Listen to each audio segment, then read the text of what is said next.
Hello viewers, আসসালামু আলাইকুম। আজ আমি আপনাদের সামনে যে ভিডিও নিয়ে হাজির হয়েছি সেটি হচ্ছে আমার পোষা ময়না পাখির।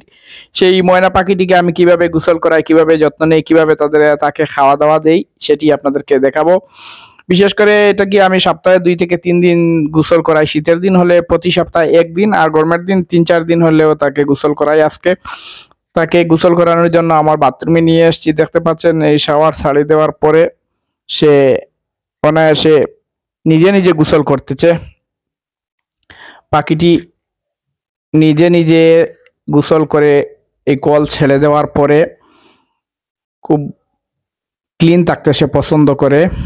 আমিও তাকে সবসময় ক্লিন রাখি। আর পোষা পাখির ক্ষেত্রে ক্লিন এবং পরিষ্কার পরিচ্ছন্ন যদি না রাখা হয় তাহলে পাখিটি অসুস্থ হয়ে যাওয়ার সম্ভাবনা সবচেয়ে বেশি থাকে। আর কি সুন্দরভাবে সেটি গোসল করছে দেখতে পাচ্ছেন। গোসল করার পরে তাকে রোদে একটু সময় রাখবো, তারপর সে শুকিয়ে যাবে। তার গা এখন জড়িয়ে নিচ্ছে। রোদে যাওয়ার পরে সে সম্পূর্ণ শুকিয়ে তারপরে আমি আবার তাকে খাবার দেই।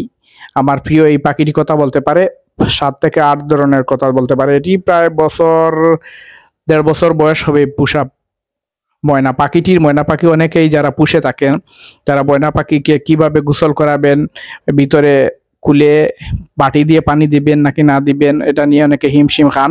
আমি মনে করি এই পাখি যারা ময়না পাখি পুষে থাকেন এটা তো খোলা যাবে না। আমার এই পাখিটা সবসময় তালাবন্দি থাকে, তালা কখনো খোলা হয় না। খুললেই তো সে উড়ে চলে যাবে। এরা বিশেষ করে এরকমের পুষ মানে না, শালিকের মতো ছেড়ে দেওয়ার পরে এরা আকাশে, মুক্ত আকাশে উড়ে যায়। তাই এটাকে তালা দিয়ে রাখা হয় সবসময়। ছোটো থেকে এই পাখিটি আমি পুষে থাকি।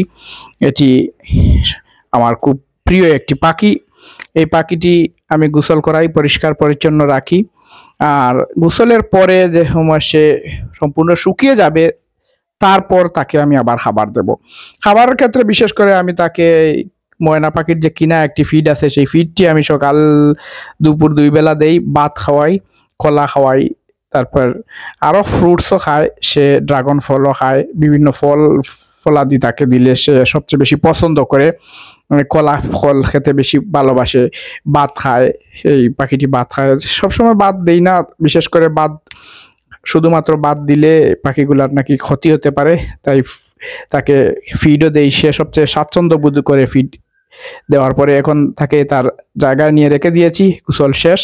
এখান থেকে সে তার গা জড়িয়ে নিচ্ছে।